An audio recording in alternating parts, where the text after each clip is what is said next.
Golden State Media Concepts Baseball Podcast. We cover everything Major League, from spring training to the World Series. We've got your favorite club covered, from New York to Boston to LA. This is the Golden State Media Concepts Baseball Podcast.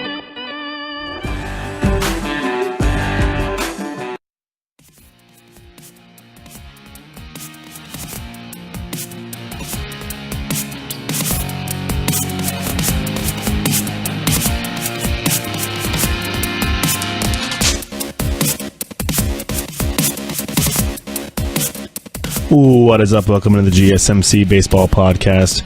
As we get going here on a Thursday today, here a different day, as we had the day off yesterday for the holiday, July 4th. I hope everybody had a great and safe and happy 4th of July, celebrating our nation's birthday yesterday on the Wednesday. I hope everybody had fun with their fireworks and family, and stayed cool out there wherever you were across this great country of ours, as we get going with our country's national pastime. That's baseball, as we're going to cover the games from Monday, Tuesday, and Wednesday on the show today here, as we'll probably split that up between the segments, and then the final segment I'll try and preview the games. Maybe we'll hold that off and do some talk on the Yankees and the AL West, as we'll figure it out as we go on here. It'll be kind of similar to the Monday shows when I cover all three games from the weekend. We'll do that Monday, Tuesday, and Wednesday, as we had games going all across the major leagues on Monday. Rockies and Giants got a series started, as the Rockies were able to win 5-2. Giants had Madison Bumgarner going. They had the lead early, but the bullpen was not able to hold it, as the Rockies were able to score 3 in the 7th and then 2 more in the 8th to take the lead and win there. Kyle Freeland gets his 8th win of the year, lowers his ERA down to 3.25 for the year, as he's become that ace of the staff there for the Rockies, as the Giants have not fared too well against him. Bumgarner, though, in the loss is 6 innings, 2 earned runs, 3 total on 7 hits, 3 walks, 5 strikeouts for Bumgarner. Freeland was better. He went 7 innings, 2 runs, 3 hits, 1 walk, 3 strikeouts, just a home run allowed to Gorgis Hernandez. That was the first pitch of the ball game, I'm pretty sure, on Monday, as he was able to knock in himself with that home run. But really the only offense Giants were able to get going, Buster Posey added an RBI double, and that was about it. Only home run of the game was that Gorgis homer. In Toronto, the Tigers were able to beat the Blue Jays 3-2 in extra innings. It took 10 innings to win this one, as Borchuk was the starter, but he gets no decision, or make that Borsuki. He went 7 innings, 2 runs, 6 hits, no walks, 8 strikeouts. That's what we're trying to find. Baruki as the pitcher for the Blue Jays. Mike Fiers was very good. Went 8 innings, 1 run allowed, 3 hits, 1 walk, 5 strikeouts for him. Also no decision, as this game was decided in extra innings. No homers in this game at all. The Braves were able to beat the Yankees in New York in extra innings 5-3, as they scored 2 in the 11th inning to win that one, outlasting the Bronx Bombers, as no runs were scored between the 6th and the 11th innings. It was a really good bullpen work by both teams in this game, as like I said, it was decided late. Biddle gets the win in the relief, but it was the starters for this one, Anibal Sanchez and Leo Soga, did not get decisions at all, as it was home runs. Aaron Judge hit his 23rd of the year for the Braves. Yohan Camargo hit his 8th, and Ronald Acuna Jr. his 7th of the season. That was the 11th inning, a 2-run shot to take the lead for the Braves there. In D.C., the Red Sox were able to beat the Nationals 4-3. Rick Porcello gets his 10th win of the season, as the Red Sox were just able to scratch one by the Nationals, as Nationals still having trouble. Nationals are 42-41 right now, as the Red Sox scored 3 in the 2nd, and then added 1 in the 7th when the Nationals were trying to scratch back in this game. But Porcello was very, very good in this one, as he gets his 10th win of the season for the Red Sox, as he went 6 innings, 2 runs allowed, 7 hits, 2 walks, 5 strikeouts, just a couple home runs were the blemishes in this game.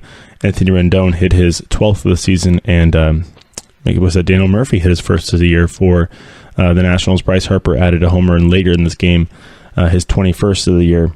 The Red Sox got a home run from Mookie Betts, his 21st of the season in this one. The Reds beat the White Sox at home at Cincinnati, as they scored 4 runs in the 8th inning to take the lead there, as the Reds continue. They're playing better baseball now. They're still like 11 games under 500, but they're playing a lot better than they were, 37-48 now on the season. They got a home run from Scott Schiebler, his 11th of the season, as they backed up Luis Castillo. He gets no decision as this game was decided a bit later. Like I said, the Reds came back in this one. Castillo went 6 2/3 innings, 1 run allowed, 6 hits, no walks, 6 strikeouts for him. As James Shields also was pretty good, got a no decision as well, 6 2/3 innings, 1 run allowed, 4 hits, 4 walks, 3 strikeouts, just that home run allowed for Shields. In Miami, it was the Battle of Florida, the Marlins and the Rays, as they got a game going there as it was decided in extras. The Marlins get the win 3-2. And they scored a run in the bottom of the 10th inning to walk off and win that one on a Yadiel Rivera single to win that game down there in South Beach, or that's actually in Little Havana there at Marlins Park. Wei-Yin Chen was very good for the Marlins. He went 6 innings, no earned, 1 unearned run, 3 hits, no walks, 5 strikeouts for him. For the Rays, Nathan Eovaldi was also pretty good. 6 innings, 2 runs allowed, 8 hits, 1 walk, 5 strikeouts, the home run allowed to JT Realmuto, his 11th of the season. That was the only homer of the game. The Brewers beat the Twins in walk-off fashion in the bottom of the 10th inning as well. 6-5 was the final in this one, as they got a walk-off walk by Brad Miller. Brad Miller walked and knocked in the run with the bases loaded to win that game. Always a nice way to win a baseball game. Bases loaded walk. Home runs in this one. Pena hit his 6th of the year for the Brewers. For the Twins, Robbie Grossman, his 4th of the season. In Kansas City, the Indians beat the Royals 9-3 behind a Corey Kluber start, and he gets his 12th win of the season. Corey Kluber was pretty good in this one as he went 6 innings allowed, 3 runs, 7 hits, no walks, 5 strikeouts, just a home run allowed. That was to Whit Merrifield, his 5th of the season, as the Indians were able to really get the bats going in this one. Francisco Lindor hit his 22nd and 23rd home run of the season in this game to pace the Indians' offensive attack. They win 9-3. Cardinals beat the Diamondbacks 6-3 in the desert as Carlos Martinez gets his 5th win of the season. Robbie Ray has lost his 1st of the year since coming back from the DL, as Ray gave up 6 runs over 5 innings of work. Martinez was pretty good, going 6 innings, 2 runs allowed, 6 hits, 2 walks, 7 strikeouts in this one. Home runs for the Cardinals. Yadier Molina hit his 12th of the season. Judd Jerko his 6th of the year. Diamondbacks did not get a homer as they dropped this one at home. Dodgers blow out the Pirates 17-1 in LA as they scored 2 in the 3rd, 6 in the 4th, 3 in the 5th, and 4 in the 6th. So that must have been a fun game to watch if you're a Dodger fan. As we'll give you the home runs, Cody Bellinger hit his 17th of the season, Jock Peterson his 12th, Mac Muncy his 18th of the year, Matt Kemp his 15th of the season as the Dodgers backed up Alex Wood, who was pretty good, 6 innings, 1 run allowed, 6 hits, no walks, 3 strikeouts. Just a homer allowed. That was the only run the Pirates could score. That was by Diaz, his 7th of the season. As Nick Kingham got beat up, and as well as the Pirates bullpen in this one. All right, that'll wrap it up for Monday as we'll go quickly over to Tuesday. I want to try and get all these game recaps in the first 2 segments of the day here. As we start off in Colorado, the Giants again lose to the Rockies. This one 8-1 as the Rockies were able to score early and often in this game. Giants only able to scratch across run in the 8th inning. Not really able to do much as Chris Stratton got beat up pretty badly in this one. Senzatella was pretty good for the Rockies. Senzatella was the starter for the Rockies in this one. 7 innings, no runs allowed, 3 hits, 4 walks, no homers allowed. Or make that 4 strikeouts, no walks, 4 strikeouts for the young Antonio Sensanella. As I'm trying to pronounce that for him and butchering his last name here. I'm sorry. He gets the win, though. 3-1 on the year now. Cubs beat the Tigers at home 5-3 as they scored 2 runs in the 7th inning to break the tie after tying it up in the 5th with 3 runs to back up Kyle Hendricks. He got the no decision, though. And this one, Michael Farmer also got a no decision. At home runs, Kyle Schwarber hit his 17th of the season for the Cubs. For the Tigers, they did not get one out in the loss. The Brewers shut out the Twins 2-0. Junior Guerra gets his 5th win of the season as he was pretty good in this one, obviously, in a shutout performance for him. He goes 5 innings, no runs, 2 hits, 3 walks, 8 strikeouts. Bullpen was great as Hader came in and pitched 3 shutout innings, 3 perfect innings. Well, 1 walk, actually, so 3 no-hit innings. There you go. Eric Thames hit his 12th of the season, and that was the only runs that would score. A 2-run shot for Thames was all they needed. The Red Sox beat the Nationals 11-4 in DC, as the Nationals now are 42-42. I didn't. That's right. I'm like, there might be under 500 by the time I'm done with this update. These scores, as 11-4 was the final. The Red Sox scored 6 runs in the 5th inning to really blow this one open. As Tanner Roark did not give up 9. He went 7 innings, but he gave up 9 runs. In this one, home runs for the Red Sox. Eduardo Nunez hit his 6th of the year. Xander Bogaerts his 13th. JD Martinez his 26th of the season for Boston. For the Nationals, Pedro Severino, the catcher, hit his 1st of the season. Goodwin his 3rd of the year for the Nationals.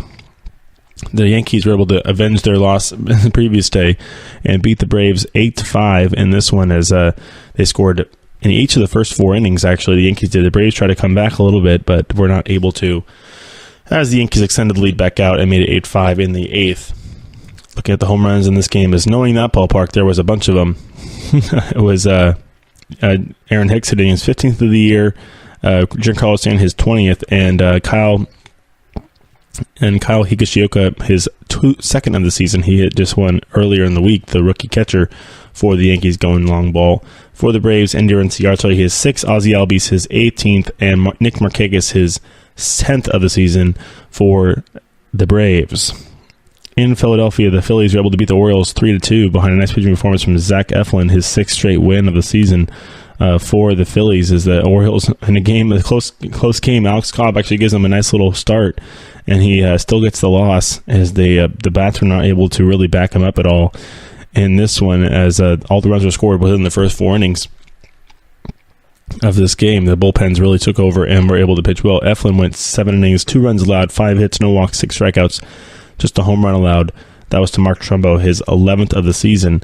Cobb was also pretty good, 6 2/3 innings, 3 runs, 4 hits, 3 walks, 5 strikeouts for him, as he gets the loss for the Orioles. Cobb is now 2-10 on the season. The Blue Jays beat the Mets in Toronto, scored 2 in the bottom of the 8th to take the lead.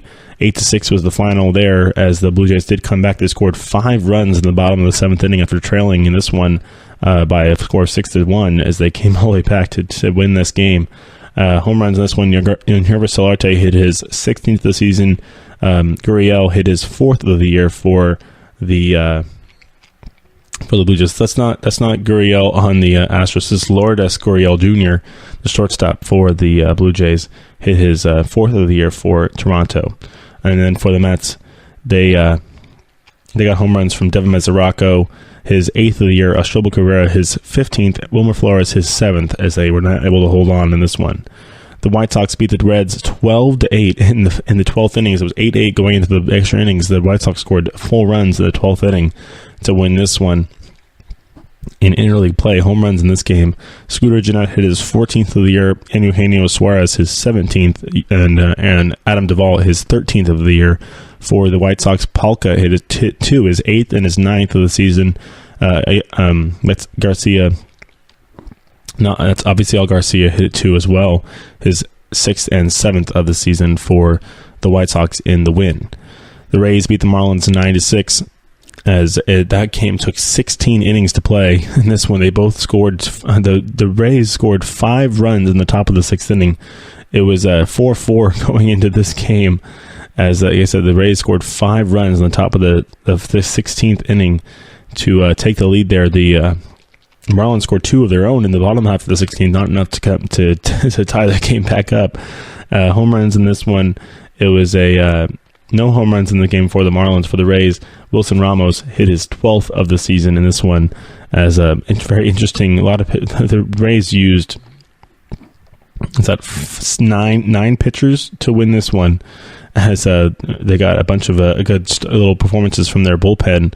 The Marlins also used a good handful of pitchers as well in the loss. And then the Rays are over 500. Look at that. The Astros and Rangers played, as the Astros won 5-3, as they continue to flex their muscles against the lowly Rangers there, as they have the interstate rivalry in Texas. But 5-3 was the victory for the Astros. Dallas Keuchel gets the victory, his 5th win of the year. He was 7 innings, 2 runs allowed, 5 hits, 1 walk, 7 strikeouts for him. Home runs, Josh Reddick hit his 7th of the season. Tony Kemp his 2nd of the year. For the Rangers, they did not get one out of the ballpark. They lose 5-3. Indians beat the Royals 6-4 in Kansas City. Shane Bieber, his 4th win of the year. He's 4-0 now in those starts for the Indians as he went 6 innings, 4 runs allowed, 9 hits, 1 walk, 2 strikeouts, a homer allowed. That was to the home run onto Lucas Duda, his 6th of the season, a 2-run shot. For the Indians, just 1 home run. Yan Gomes hit his 10th home run, but it was a big one, a grand slam in the 6th inning that gave the Indians the lead, a lead they would hold on to for the rest of the game. The A's beat the Padres 6-2 as they scored 5 in the bottom of the 6th inning to take the lead in a game they would hold on and win, as Pagan gets the win in relief for the Athletics. Home runs, Mark Canha hit his 11th of the season, Pinder his 8th of the year for Oakland. The Padres did not get a homer in this game. D-backs beat the Cardinals 4-2 at home. Zach Greinke gets his 9th win of the year. They scored 5 runs in the bottom of the 5th inning to get the win here, as Greinke went 6 2/3 innings, 7 hits, 2 runs allowed, 1 walk, 4 strikeouts, as they get the win at home in this game. As the Diamondbacks, you got to win at home if you're the Diamondbacks. You got to be able to get those games in that ballpark. You got to hit a bunch of homers. In this game, speaking of home runs, Paul Goldschmidt hit his 19th of the year, no homers for the Cardinals. All right, we'll be right back with the rest of the games from Tuesday and Wednesday. Then we'll go to some talk on the Yankees and the AL West as well. So everybody stay tuned.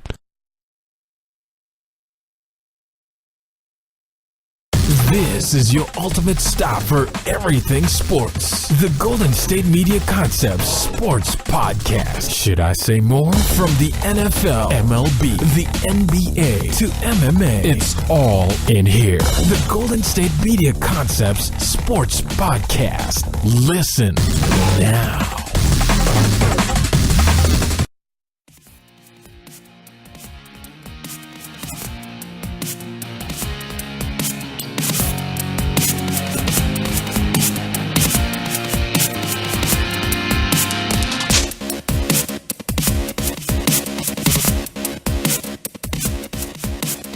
All right, welcome back to GSMC Baseball Podcast. As we're going to finish the games from Thursday, then go to Wednesday really quickly.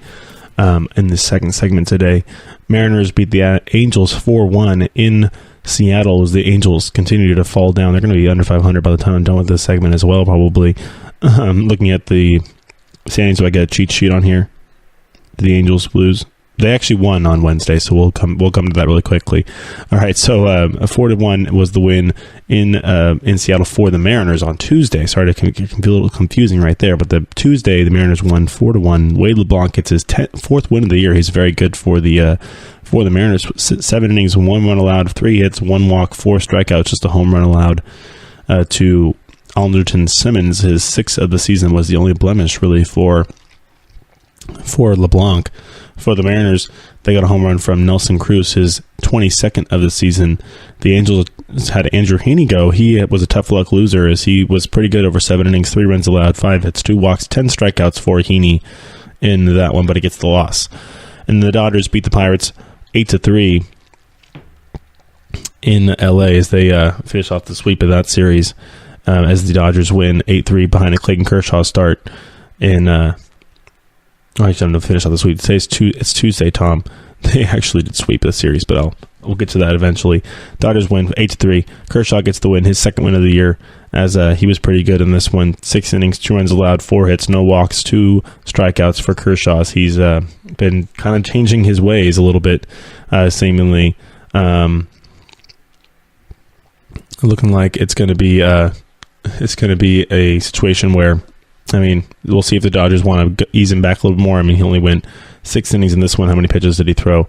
As 75, only 74 pitches in this one. So they're still trying to stretch him out a little bit and not have what happened already last time where he had to go back on the DL.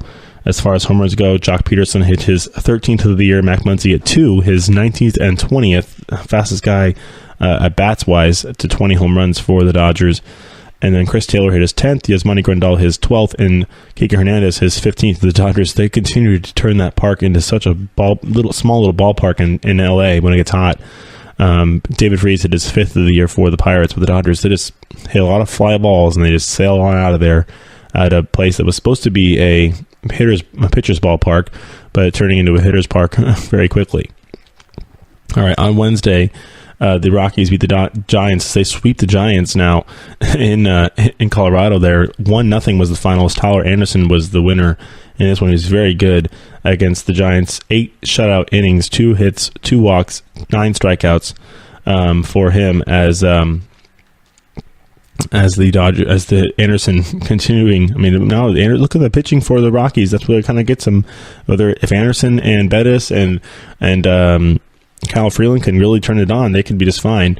Wade Davis gets his 25th save of the season as the Giants were able to really get anything in. Andrew Suarez was pretty good for the Giants, a tough luck loser in this one. 7 innings pitched, 1 run, 5 hits, no walks, 6 strikeouts, a homer allowed. That was the only run that was able to score a home run by Chris Annetta, his 7th of the season, right down the foul line there. Some Buster Posey thought it was foul, but I mean, they reviewed it and it was fair. So the Dodgers get the win. Rockies get the win in Colorado, 1-0. Sweep the Giants on that series. Red Sox beat the Nationals again, 3-0. As they scored 2 runs in the top of the 7th inning, 1 in the 9th to get the win there in DC. Eduardo Rodriguez gets the win in this one as they shut out the Nationals. He went 6 shutout innings, 3 hits, 1 walk, 6 strikeouts. The bullpen was great as Craig Kimbrell comes in and gets his 26th save of the season. In this one, the no homers in this game as the Red Sox scored all their runs with a double, a sacrifice fly, and a bases loaded walk, and that's how they did it. The Yankees beat the Braves 6-2. After dropping that first game, they come back and take 2 out of 3 from the Braves. They got a home run from Giancarlo Stanton, his 21st, and the young catcher again, Higashioka, hit another home run, his 3rd of the season.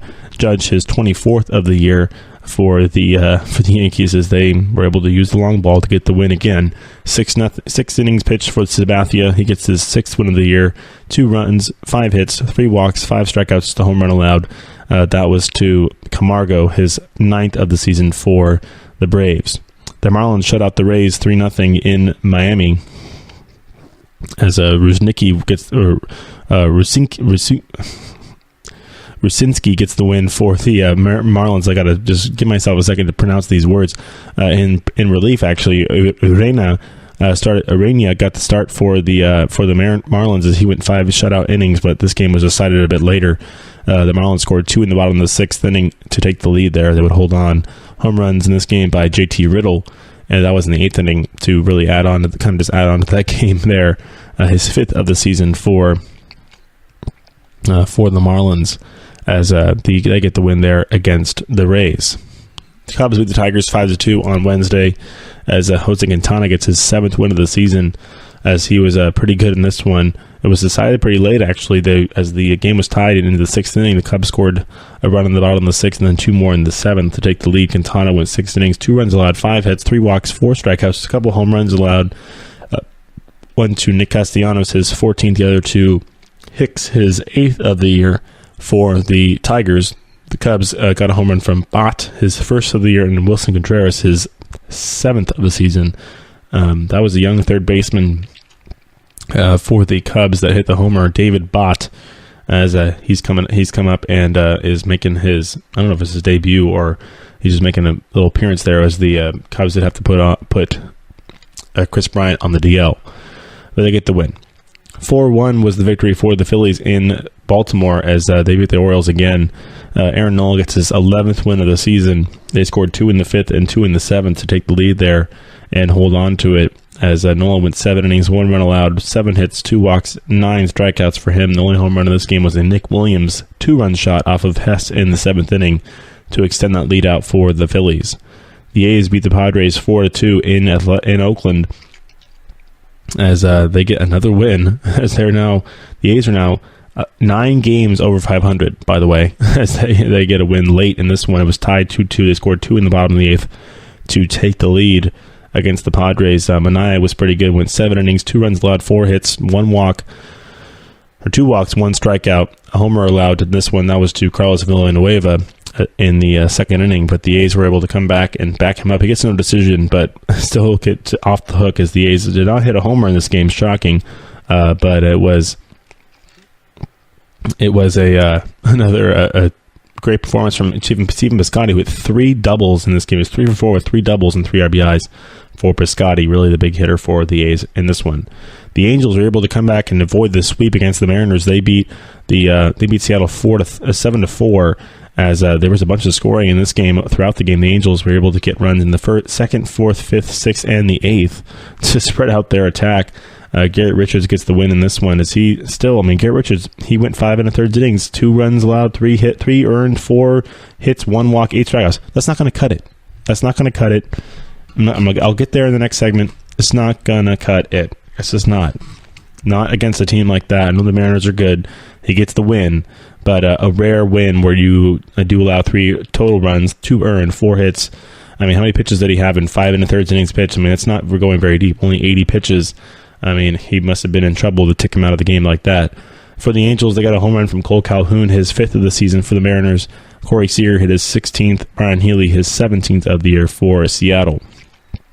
The Brewers beat the Twins 3-2 in Minnesota, in Milwaukee, as they face those two teams up on top of our nation here up north. As the Brewers win 3-2 at home, they scored 2 in the bottom of the 7th inning to make it a 3-1 lead. The Twins tried to come back a little bit in the 9th, and they scored a run, but that was all they were able to do against Knebel, the closer for the Brewers, as their bullpen has been very, very, very good for them. They did have a blown save on Jeffress to give up the run to tie the game, but that was really it. The Brewers were able to score and take the lead there. Home runs in this one: Travis Shaw, his 15th, Miller, his 7th, and Orf, his 1st. Orf, the shortstop for the Brewers, as they scored all their runs on solo homers.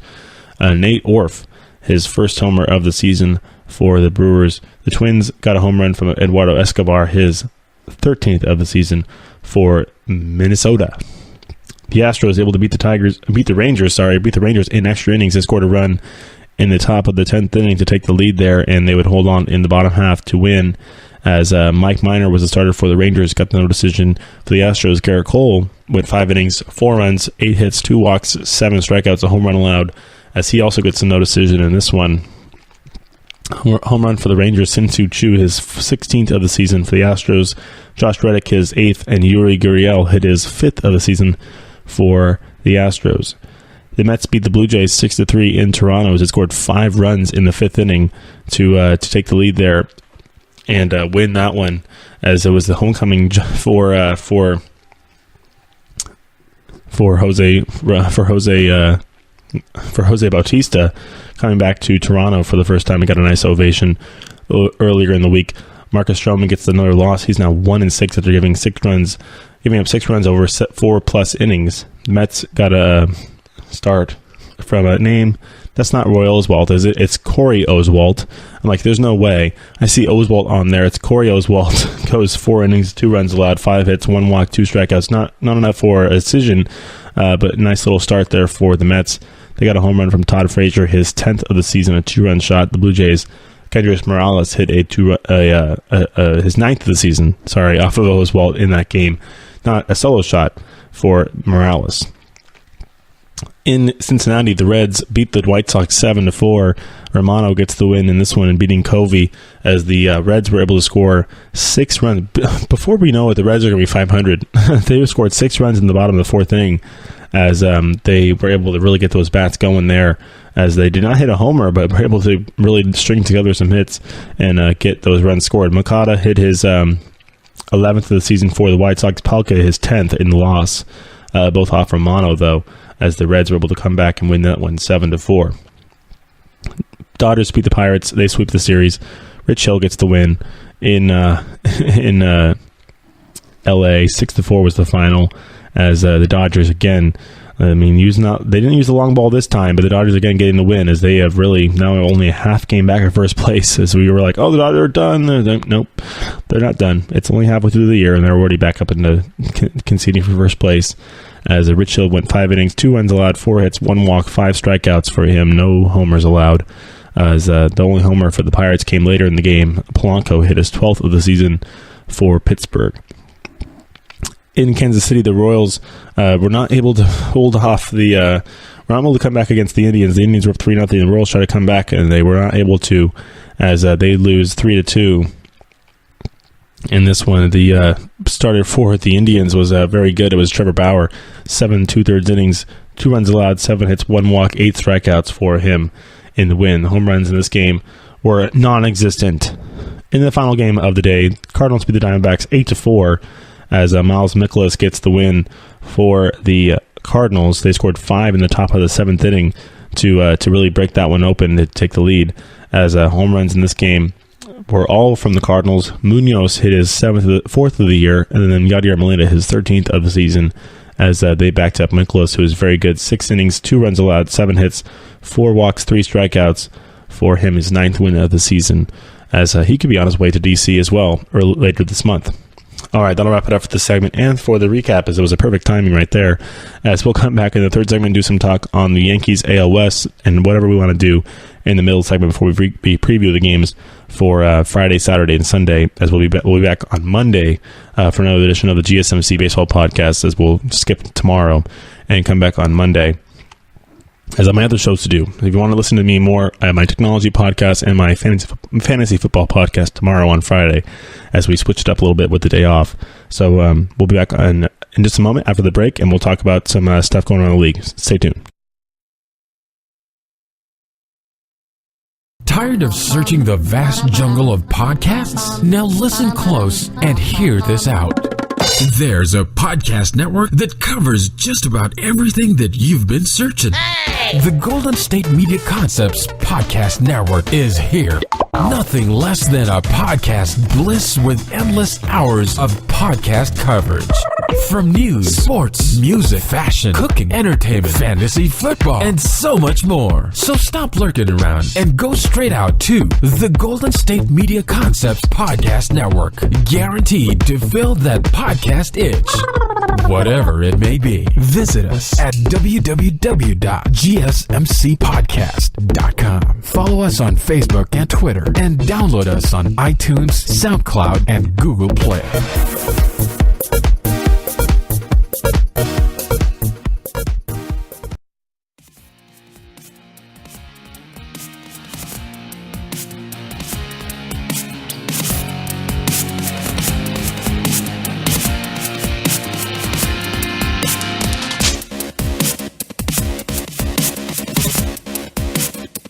All right, welcome back to GSMC Baseball Podcast on a Thursday. Today here, rare Thursday. We usually were Monday, Wednesday, Friday on this show, but we were doing a little bit differently because of the day off yesterday.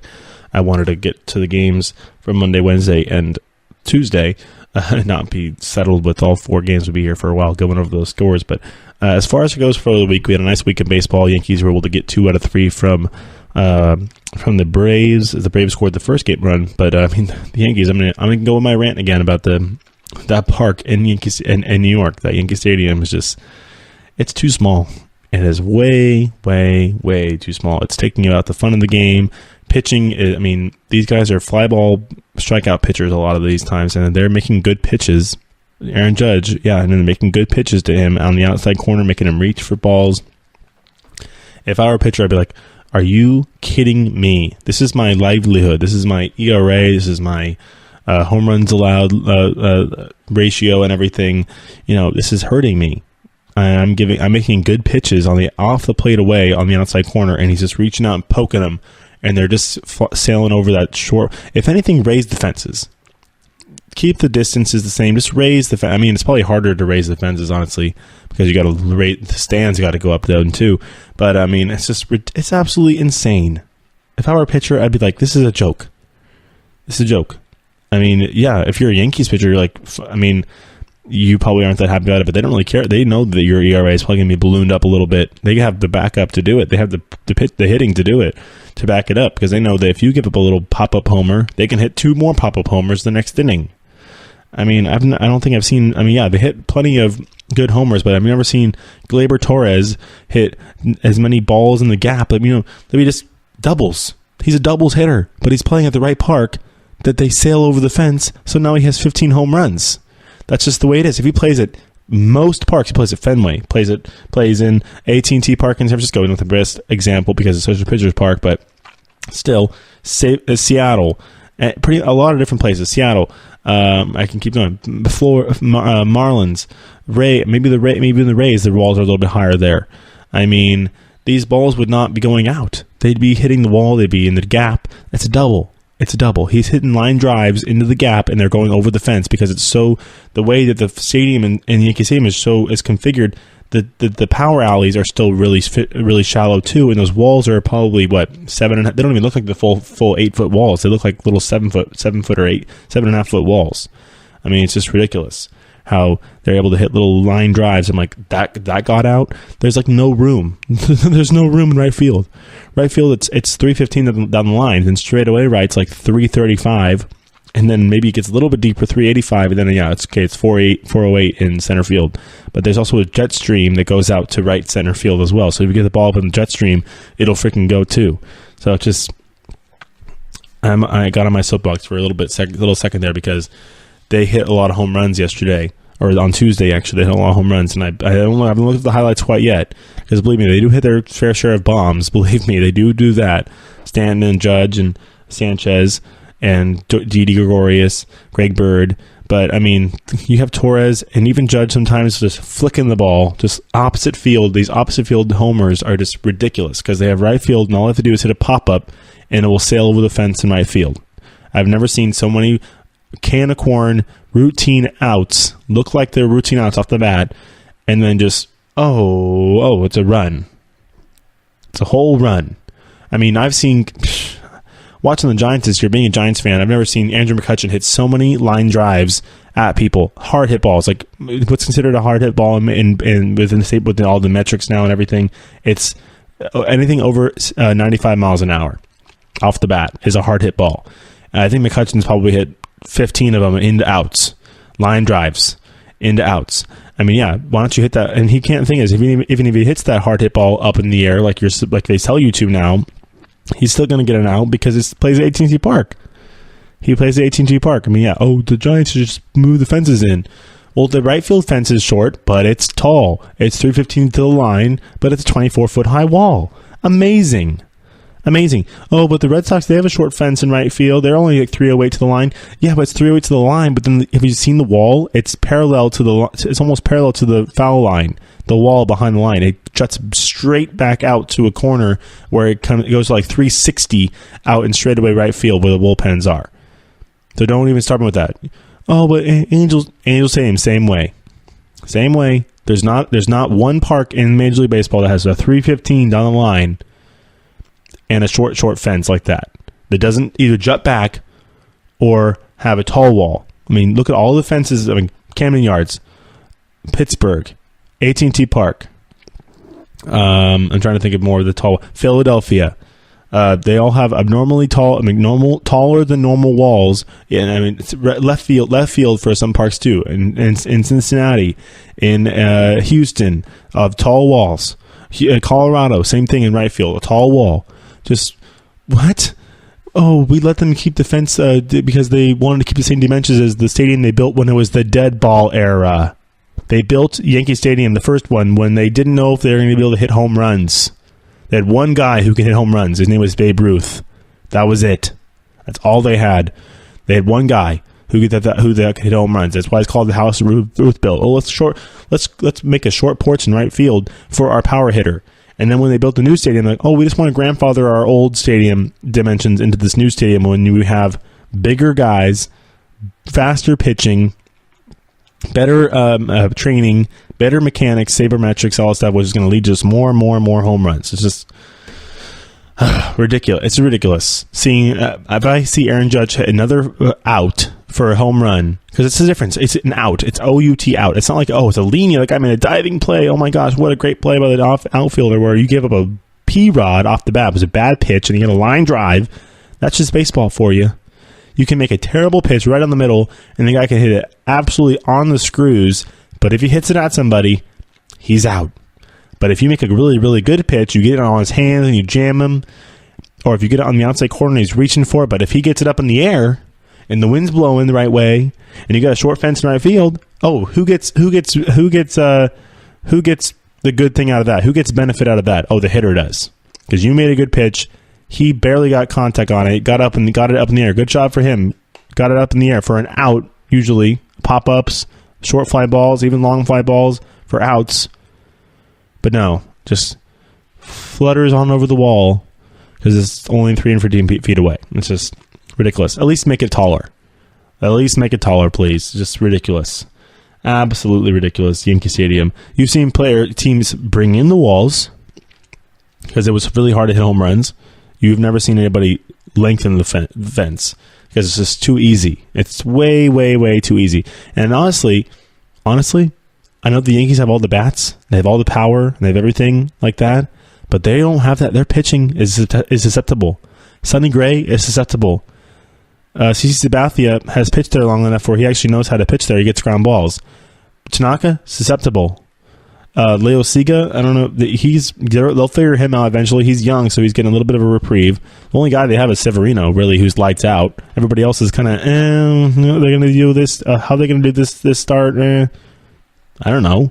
Their bats are going to probably back them up, but they also have a tendency to go into a slumber where you can just keep them from hitting the ball at all. You'll just find where they can strike out a lot.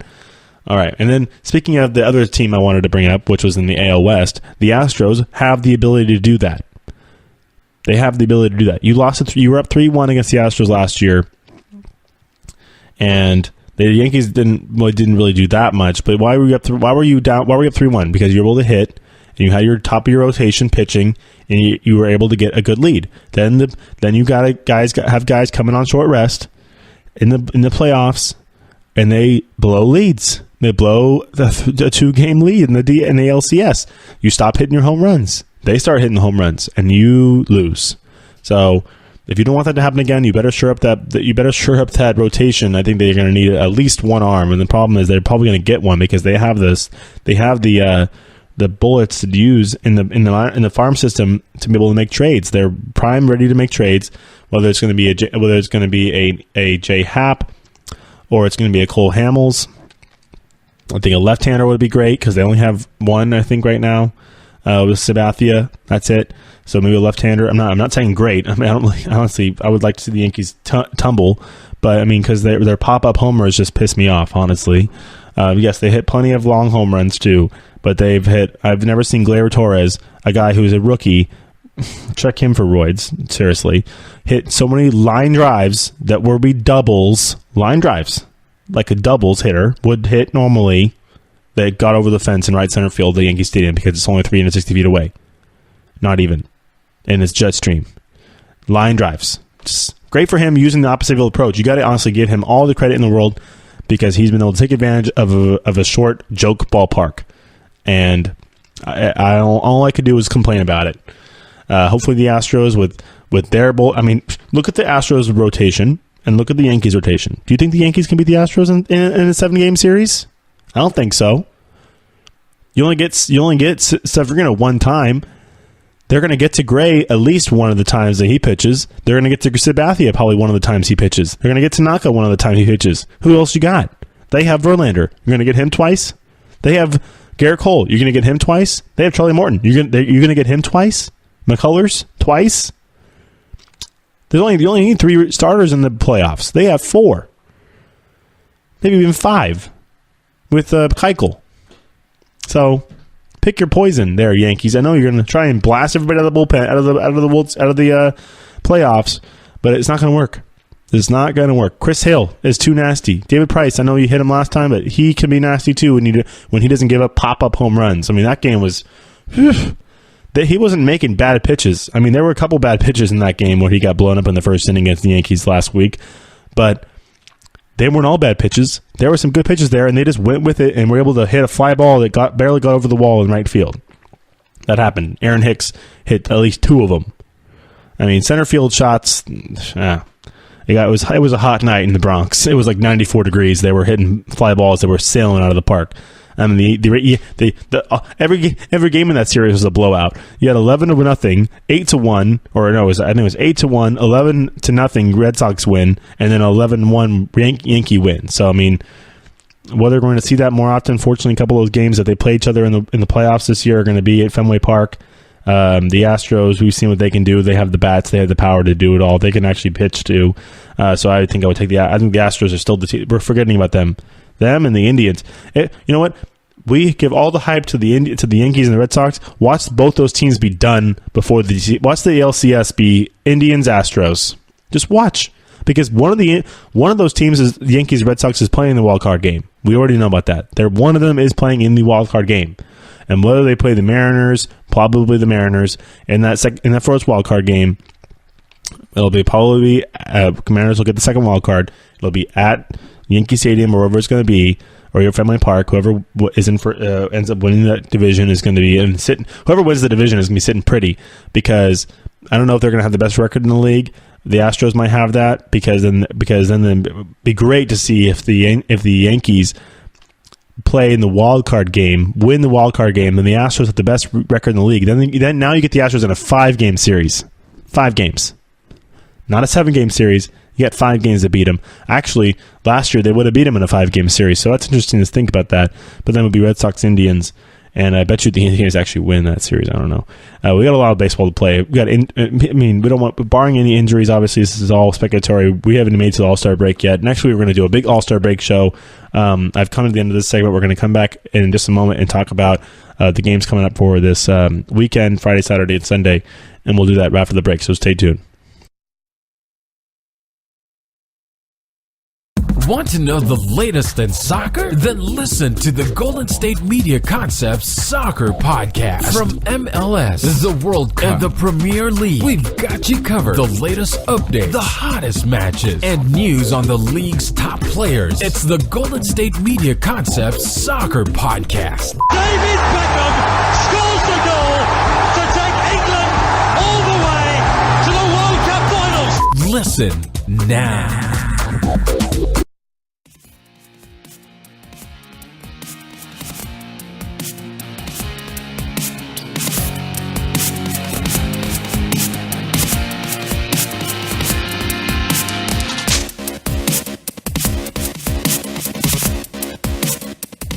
All right, welcome back, GSMC Baseball Podcast on a Thursday today here, as we came back after the holiday yesterday. Happy 4th of July, everybody. Everybody had a great and safe day yesterday on our nation's, I think it was the 242nd birthday, if we could do the math correctly, of our nation here. As we come back with this segment, as we're going to cover the games from Thursday through Sunday, we'll come highlight some of the top pitching matchups. And then we have a big series going on in San Francisco, the Cardinals and the Giants, both two teams that are both on the outside kind of looking in right now. Giants are in third place in the West, 3.5 back after getting swept by the Rockies in Colorado. The Rockies are now 4 back behind them because the Diamondbacks dropped 2 out of 3 at home. But the Cardinals are in kind of the same position. The Cubs are in between them and the Brewers. I mean, it's really similar. So you have the Cardinals and Giants, who are both teams that have championship pedigree. Both have won 2 championships in the last 20 years. Or more than 2 or more championships in the last 20 years. Both have a team in between them. Both are in divisions where the first place team is kind of an unproven team, Brewers and Diamondbacks, and then the team in between them, the Cubs for the Cardinals and the Dodgers for the Giants, are both teams that are expected to win and have all these great players and have a high pedigree and blah blah blah, and are actually expected to win. So they're both 2 teams that have championship pedigree, championship players on their team already, and they are sitting behind a team that's supposed to surprise us and is supposed to be great, and then another team who is supposed to be amazing and is expected to play well and expected to get into the playoffs and expected to get to the World Series, as they are both that's the Cubs, who are the Dodgers are the reigning NL champions, the Cubs the year before. So I mean, it's a really interesting way. The Cardinals are though, they're actually 6.5 back of the Brewers. Giants only 3.5 back. So I mean, this is maybe a bigger series for St. Louis. We'll see as they come into San Francisco tonight. Actually, I'll be there at the game, as Johnny Cueto will start for the Giants, coming off of the DL against Luke Weaver for the Cardinals. Weaver's 4-7 with a 5.16 ERA. Cueto 3-0 with that 0.84 ERA, not a qualifier anymore because of the innings pitched. He needs to get up to how many games? It's basically for pitchers, you need to be even with the amount of games your team has played. So the Giants have played 88 games, and Cueto is only at probably not even close to that. 60-something innings, but he's only at 32 innings pitched, so he's not going to be close to the. I don't know how he's going to have some really, really good starts pretty soon here if he wants to get close to the to be qualified. But yeah, so he's got about. Yeah, it'll be interesting to see how it's going to work because he only plays every 5 games anyway. So I don't think he's going to be into the ERA rankings due to the injury, but he's pitching tonight, and we'll look to come off that DL pretty well. Looking on the league here, as Justin Verlander will be starting for the Astros at home against the White Sox. Carlos Rodon, who actually was a very good pitcher in college as well, he'll start for the White Sox. He's a very highly touted prospect and top draft pick for the White Sox. Hasn't really started off that well, but he's can turn it around and still a young player. He'll go against Verlander, who's 9-4 with a 2.12 ERA on the season for Houston. And then for the rest of this game is a short slate today. It'll be the Angels and Mariners actually finishing up that series in Seattle. Marco Gonzalez against Jaime Barria for the Angels, as he'll go and look for his 6th win. Gonzalez is 8-5 with a 3.77 ERA on the year for the Mariners. And then on Friday, it'll be Derek Rodriguez for the Giants. He's been very good, 3-1 with the 3.16 ERA. This is Pudge Rodriguez's kid. He'll go against the Cardinals right-hander John Gant, as he's 3-2 with a 3.92 ERA on the season for the Cardinals. And then looking around the league, we're going to have a Nick Pivetta start against Trevor Williams for the Pirates, as Phillies and Pirates get a series started tomorrow. Sonny Gray tomorrow for the Yankees. He's 5-6 with a 5.44 ERA against Lucas Cavigalo for the Blue Jays. They'll get a series started up north of the border. In Cleveland, Carlos Carrasco makes his first start coming off the DL for the Indians. He'll fuzz Paul Blackburn for the A's. Carrasco 8-5 with that 4.24 ERA in the year for the Indians, as he looks to come back strong. For the Mets, it'll be Jacob deGrom against Stanek for the Rays, as the Mets and Rays from Flushing starting tomorrow. Stanek is that guy. He'll be the opener for the Rays before they get that other piggyback starter in there. DeGrom 5-4 with a 1.84 ERA on the year for the Mets, as he's been very good. Looking around, Mike Foltynewicz will go for the Braves against the Brewers. Peralta for the Brewers, supposed to be that. No, this is their guy. For the Brewers, their stud Freddie Peralta is 3-1 with a 3.228 ERA on the year. Been very good. In Minnesota, it'll be Dylan Bundy making a start for the Orioles. He's 6-7, 3.75 ERA. We'll see is he going to be a trade piece. I mean, it's interesting to see how far they want to go. Lance McCullers Jr. will pitch for the Astros on Friday as well. He is going to go against Ronaldo Lopez for the White Sox. McCullers is 9-3 with a 3.55 ERA on the year for Houston. Been very good. In Kansas City, it'll be Chris Sale against Jason Hamill. Chris Sale's 8-4 with a 2.41 ERA on the year for the Red Sox. He's been very good. He'll be headed to DC as well. Hamill 2-10 with a 5.56 ERA on the year. And then looking around the league, as Felix Hernandez will be pitching in Seattle against the Rockies. Jermaine Marquez, Hernandez 8-6 with a 5.11 ERA on the year for Seattle. And then on Saturday, looking around, as I don't want to take up everybody's time with this, just going through every single pitcher, but I want to just highlight at least some of the big guys who are going to be out there. We had a Verlander start earlier. I know that we're going to probably see a bunch of guys from the Astros, as Verlander usually starts off a pretty nice list of when you have a Verlander, then a McCullers, and probably on Saturday at least a Morton, or we'll see. Here we go on Saturday. It's going to be a Charlie Morton start. I was right, against James Shields in Houston against the Indians. Against the White Sox. So the Astros are really in the soft part of the schedule right now. In Seattle, it'll be a James Paxton start against a Kyle Freeland, who they're both looking for their 9th win of the year. They're both 8-6 for Freeland, 3.25 ERA against Paxton, 8-2 with a 3.38 ERA on the year.